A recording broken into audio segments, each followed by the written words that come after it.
Hello, and welcome to lesson 51 of the Learning Guitar series. In the last lesson, we talked about double stops and thirds, and I mentioned that we were going to interview our double stop studies with other things. Reason being because double stop studies is going to be a very long kind of process in terms of going through all of them. And so we're going to interview it with other concepts, not to make the learning process too heavy. Plus, this gives you another extra kind of 3 weeks to look at thirds and, keep assimilating them, and slowly maybe they might get into your playing. The lesson today is actually kind of, is very important, as a matter of fact, because we're going to discuss a particular chord progression called the 251. And before you jump at me saying, oh, that's jazz, we're not going to look at it at this stage from a jazz perspective, although it's one of the most commonly used progression, if you're playing a standard. But the point is that 251 progression, as you will see in a second, contains a minor chord, a dominant 7 chord, and a major chord. And because of that, allows us, when we're practicing, allows us to use a lot of the device that we are learning, both in minor, dominant 7, and major. And as we will see in the future, we can kind of associate also augmented chords into the dominant kind of box, dominant 7, and diminished chords. And by the way, when I say chords, I also mean scales and arpeggios, obviously, into diminished. So it's a progression, the 251, that allows us kind of to put into use everything we're studying, okay? And it doesn't mean that then your song have to be containing 251s. As I say, that's a kind of a progression typical of standards. You'll encounter it very often. It's be like saying the blues has got a lot of 1-4-5s. And when we study that, it doesn't mean that then we have to play the blues. It's a good progression in the case to practice pentatonics, for example. The 251s is very, very, very useful because you can literally apply anything you study to it. So we're going to use it as a foundation to then practice some of the things we discussed in the first 50 lessons, as a matter of fact. So from the point of view of how we're going to approach this 251 thing, first of all, we're going to approach it from the point of view of chords, and we're going to study a lot. We're going to use it to study, a lot of the chords that we already looked at in the first, I want to say, 25, 30 lessons, like at least when we went through Dorian, Mixolydian, and Ionian. And if you remember, we were doing one lesson covering chords, one lesson covering arpeggio, one lesson covering scales. So now we're going to get some of those chords together, and also we're going to add also some alternated chords when it comes to dominant 7, because we've discussed what alterations were when we did pentatonics, and we learned a bit how we can displace them. Anyway, a 251, from a theoretical point of view, is something that relates to lesson 16 in terms of harmony and theory, but nevertheless, let's look at, briefly, what is it that we talk about when we say a 251. So, as usual, I have a trusty diagram here. I'm going to write down, say, like, G major, our usual G major. Let's call this 2. I'm just going to write one single octave out of it.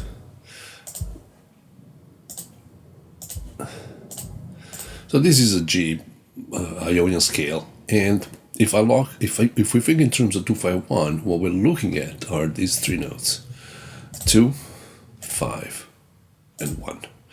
We know, because we studied in lesson 16, let me find it.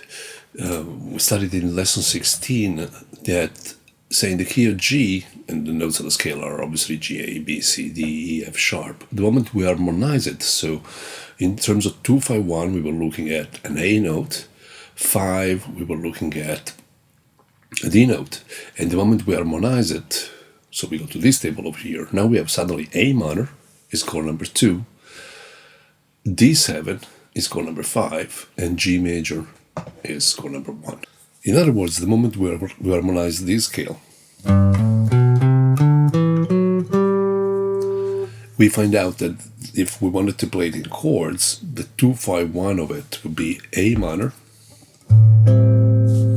D7, G major. In this case, I played A minor 7, D7, G major 7. It doesn't matter. It's about colors. So in our examples, you'll see the PDF that I am attaching to this lesson that you can study. For once, I use the key of C, okay? And if we look at the key of C, chord number 2 is going to be D minor, chord number 5 is going to be G7, chord number 1 is going to be C major. And as I said, 1 minor chord, 1 dominant 7 chord, 1 major chord. So before we move on, so what we're dealing with is, say if I was to play it with massive chords, D minor, G7, G major, C major.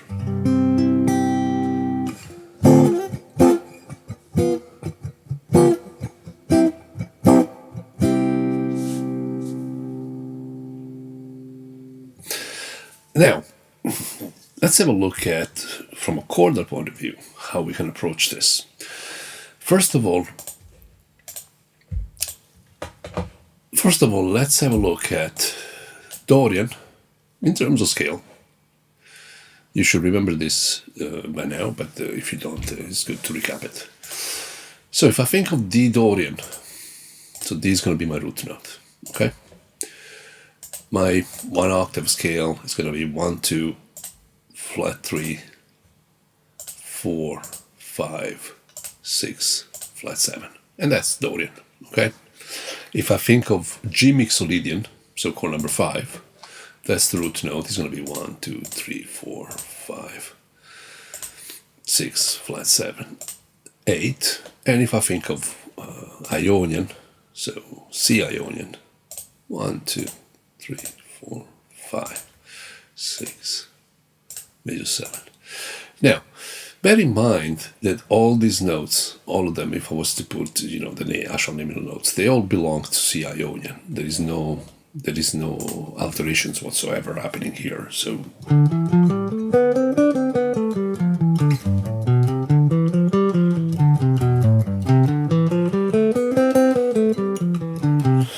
you might wonder, why did I write them where, in the case of D Dorian, I put the root note on D, and when it was G mixolydian, I put the root note on G, and then for C Ionian, I put the root note on C. The reason, and although it's the same notes, it's all a big C Ionian, and we know that because 251 in the key of C. The reason I put the root note on the various starting point is because so you can see the rest of the intervals, because as we know, that's going to indicate largely the kind of extensions we can add. In fact, we come back to that. We know that, okay, for minor, I have 1, flat 3, 5, eventually flat 7, that's the chord. But these are my possible embellishment. So I can create chord-wise D minor 7, D minor 9, D minor 11, D minor 13, and D minor 7, 13, and any combination, okay? When it comes to mixolydian, 1, 3, 5, flat 7, that's mixolydian, but I also have 9, 11, and 13. So I will have chords that have this kind of note happening. And in the case of mixolydian, you will see we will also have alterations in terms of flat 5, sharp 5, or flat 6 is the same. And flat 9, and eventually also sharp 9. You will see this in the, so we have all the notes, 9, 11, and 13, and some possible alterations. For Ionian, we're going to keep it mainly Ionian, but eventually sometimes we're going to add a sharp 4, okay, and have a kind of a Lydian sound.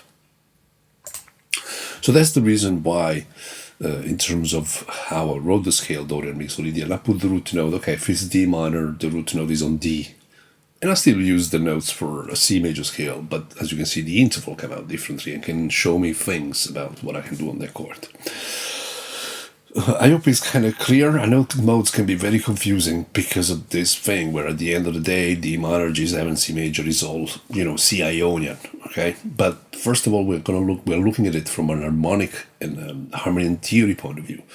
And if I look at it like I just did, then I can see what I can do with each individual chord. And as I said, we're not here studying 251 because we need to study some standards. We might even do that in the future if enough people is interested in learning a bit about jazz. But here is more of a point of, okay, minor chord, here's the kind of stuff I can do the moment I treat it as a Dorian. Dominant 7 chord, here is the kind of stuff. You can take everything you're learning today in terms of chords, dominant 7 chords, and then apply it to a blues, apply it to a different song, apply it to a totally different chord progression. The 251 is only an excuse to play a minor, a dominant 7, and a major, so that we can practice things. And as you will see in the next lesson, where we're dealing with the probably 6th interval, we're also going to look back at thirds and see how thirds fit in this, so you can practice them in a musical contest. Because at the end of the day, that's the idea, trying to practice everything in a musical contest, and this progression kind of allows us to practice a lot of different things in kind of a musical concept. Now, let's have a look at the PDF that comes with the lesson. It's kind of somehow self-explanatory. So, you have these are chord studies. So you have a 251, in this case D minor 7, G7, C major 7. These examples are written in the key of C, but make sure you transpose them grammatically in all other keys. Now, this is a lot, as you can see, this is a lot going on in terms of, this is just D minor, this is just D minor, G7, C major played in as many possible different ways across the neck of the guitar. And I'll show you in a second how do you want to practice that so that you retain something, as opposed we don't end up with one of those experiences like when people buys those books, 1,200 chords for guitar. You do 3 and you forgot them the day after, okay? So the way you want to do this is every 3 diagrams here is a progression. So you want to study these 3, then you want to study these 3, then you want to study these 3, then you want to study these 3. Let's have a look, for example, at this first one. D minor 7, and here is fret 5. The interval you're using is 1, flat 3, flat 7, flat 3. G7, 1, flat 7, 3, flat 7, starting at fret 3. And then C major 7. And the reason it's called C major 7, you can see it, because there is a major 7 in it. In other words, this chord progression would go like this.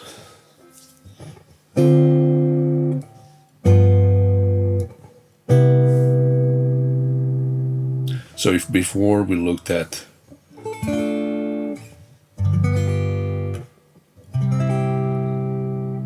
this is a different way of playing exactly the same thing. In this case, we're playing D minor 7, G7, C major 7. The way you want to practice this, you might want to do it to a metronome. So say you might go 1, 2, 3, 4, 1, 2, 3, 4, 1, 2, 3, 4, 2, 2, 3, 4, 1, 3, 4, 1, 2, 3, 4, 1, 2, 3, 4, etc. So use a metronome for that. Now, because you want to develop photographic memory of this, you don't want to just play this in C, you want to transpose it. And not only do you want to transpose it, when you're doing that, make sure you look at the guitar, so that as you move up on the neck, you also tell yourself, you can do it out loud if you want, or you do it in your head, what chords you're playing. The first 3 pages of the PDF deal with that progression only in this area of the neck. There is 3 pages of diagram just for this area, then there is this area, then there is this area, then there is this area, then there is this area, the usual 5 shapes, no? So again, it's not something that I'm expecting you to learn in 3 weeks. Probably this chord studies is going to take you much longer than 3 weeks, but a bit at a time. Anyway, the way you want to do it is you play, say you take only the first 3 diagrams, then you move everything up a semitone. So now you are in E flat minor 7, A flat 7, C sharp major 7, or D flat major 7. Tell yourself that that's what you're doing. Because as I said, your brain is going to take a photographic memory and remember where things are. That's E minor 7, A7, D major 7, F minor 7, B flat 7, E flat major 7, F sharp minor 7, B7, E major 7, G minor 7, C7, F major 7. Sorry. A flat minor 7, D flat minor 7, or D flat 7, sorry. F sharp major 7, A minor 7, D7, G7. And maybe like reach all the way to maybe C. This is C minor 7, F7, B flat major 7. Again, if you do it with a metronome, 1, 2, 3, 4, G7, 3, 4, C major, 2, 3, 4, 1, 2, 3, 4, E flat minor 7, 4, A flat minor 7, mid flat 7, C sharp major 7, 1, 2, 3, 4, E minor 7, A7, E major 7, 1, 2, 3, 4, F minor 7, B flat 7, 3, 4, E flat major 7. And you just keep going with the metronome all the way up. If you want to challenge in time the way you change the chords, you might even start thinking, okay, I'm going to play the chords in quarter notes. So it's going to be like 1, 2, 3, 4, 1, 2, 3, 4, 1, 2, 3, 4, 2, 2, 3, 1, 2, 3, 4, 1, 2, 3, 4, 1, 2, 3, 4, 1, 2, 3, 4, 4, 1, 2, 3, 4, 1, 2, 3, 4, 1, 2, 3, 4, 1, 2, 3, 4, 1, 2, 3, 4, 1, 2, 3, 2, 3, 4. So we're still not giving them a rhythm because we don't want to challenge our right hand too much. I mean, we want to focus on learning left hand and how, the fingers are moving around. But as I said, don't think that this is something that we're going to just apply to jazz. Please don't make that mistake. This is just a matter. We're putting the foundations for us to practice so many different things, so many very interesting things that will make our phrasing, our soloing actually much better. And the thing is that music is harmonic based. Everything you play is based on chords, independently after, then there is the rhythm, of course, and then there is a melody. But the melody in particular is going to be influenced by what the chord chart says. It doesn't matter what kind of music you're playing. So let me give you a second example, so in case, so we don't get confused. So let's have a look at this, for example. Now, the third diagram, I have D minor 9, and because this is a minor with another 9, G13, here is the 13, and back to C major 7. So you'll see this got an interesting sound, a very cute sound, if you ask me. G minor 9. Sorry, D minor 9, G13, C major 7, okay? So you have this.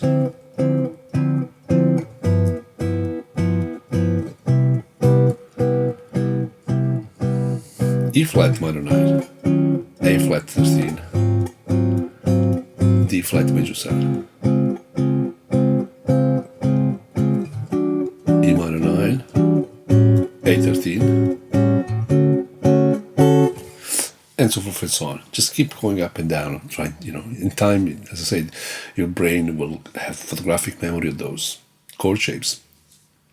As I said, you're learning a lot of different chord shapes. There is a lot of those. So one at a time. Just going to show you a couple of those where there is eventually alterations.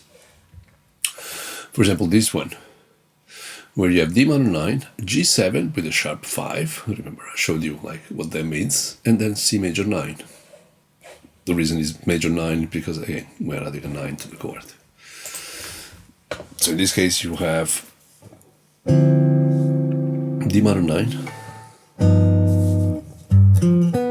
That's what's going on there. C major 9. And you have this kind of sound. 3, 4, 1, 2, 3, 4, 1, 2, 1, 2, 3, E flat minor 9, A flat 7 sharp 5, C sharp major 9, E minor 9, A7 sharp 5, D major 9, D major 7 with a 9. Okay, up and down. It's not too complicated if you think about it, okay? It's just, chords is always a hard topic at first, but then, if you do it properly, it's kind of going to open up a lot for your playing. And the moment we start doing inversions, there is a lot that can be done. And it's good to reveal some of this concept with the study of double stops.